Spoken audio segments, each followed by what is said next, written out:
Chers étudiants, bonjour. Je me présente, je suis Sarah Smaïl Youssef, ingénieure en instrumentation et maintenance industrielle à la base et docteur en électronique actuellement. Je suis responsable option mécatronique du département électromécanique à Esprit. Je vais vous présenter l'option mécatronique dans l'acronyme EMECAT afin de vous aider à faire le bon choix de votre option souhaitée. Pour cette présentation, adoptez le plan suivant. Je vais commencer par une présentation générale de l'option. Ensuite, je vais exposer les objectifs de cette option ainsi que le plan d'étude de cette option.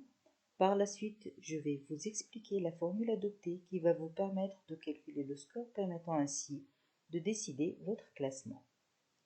Je vais vous présenter également les différents partenariats et programmes de mobilité pour l'option mécatronique.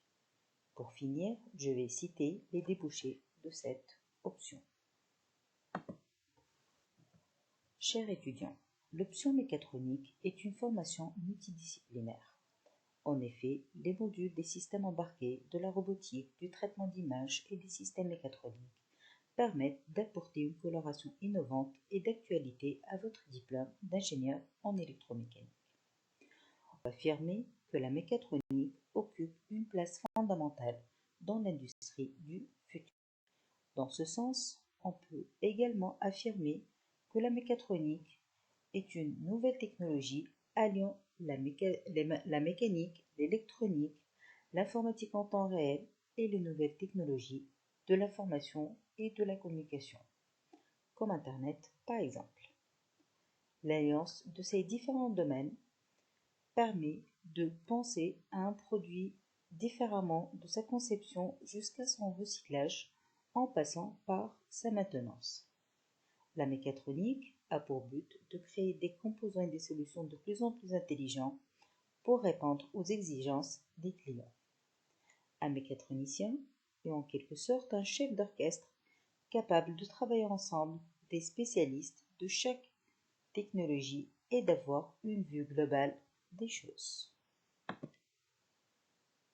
La mécatronique s'insère partout pour faire évoluer les machines telles que les automobiles, les avions, le matériel médical, les machines agricoles, les éoliennes, etc.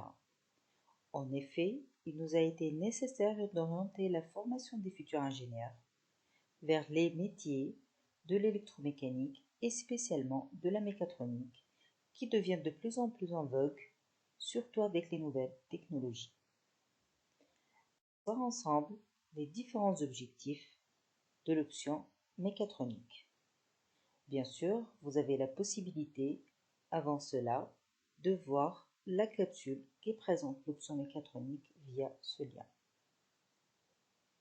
C'est de concevoir et de réaliser tout type de système mécatronique comprenant des pièces mécaniques en mouvement, animées à l'aide d'actionneurs, instrumentées par des capteurs et contrôlées par des automates, des microprocesseurs, etc.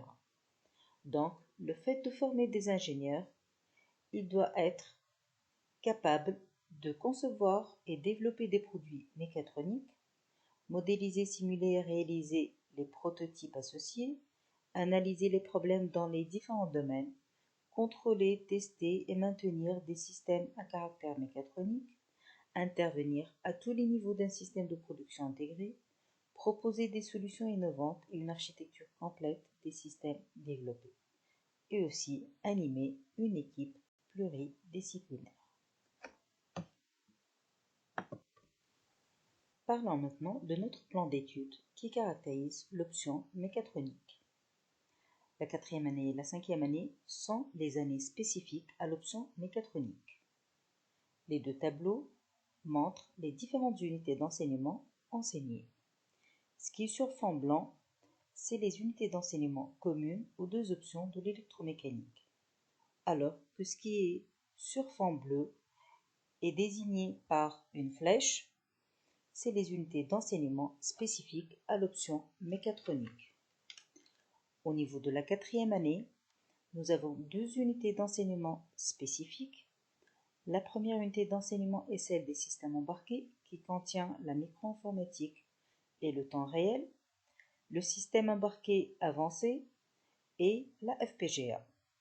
La seconde unité d'enseignement est l'environnement des systèmes robotisés qui englobe les modules suivants: la robotique, le traitement d'image et un module optionnel. Le choix du module optionnel se fait en choisissant un des 3 modules optionnels proposés qui sont généralement des modules demandés et d'actualité.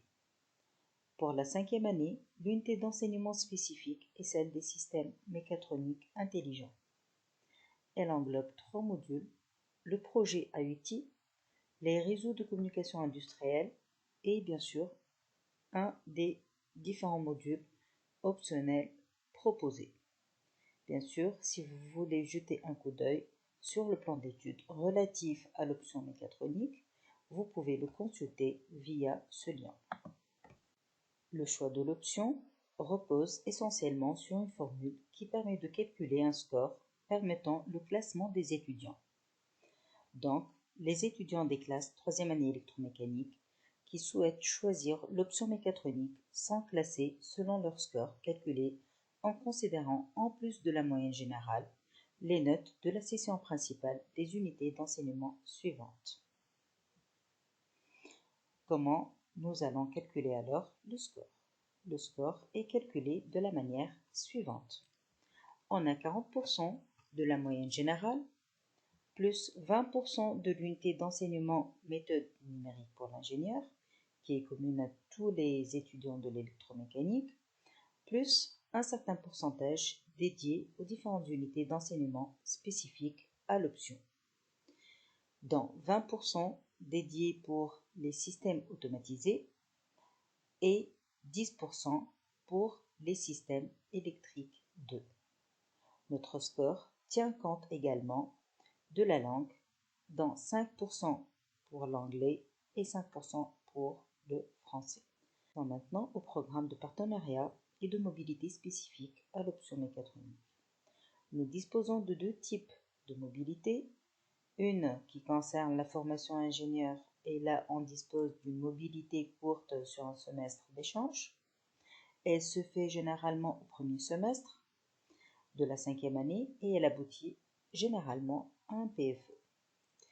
Et une autre mobilité qui permet d'obtenir un double diplôme, mais là, il faut refaire la 4e année et gagner en contrepartie un double diplôme. Nous avons un autre type de mobilité pour la formation en master, et là nous avons la possibilité de faire un master M1, puis un master M2, ou bien de faire directement un master M2 et obtenir une double diplomation. Bien sûr, dans ce cas, le diplôme de master est délivré de l'école partenaire et le diplôme ingénieur est délivré de notre établissement Esprit. Sur cette diapositive, on va présenter les différents logos relatifs à différents établissements partenaires à Esprit.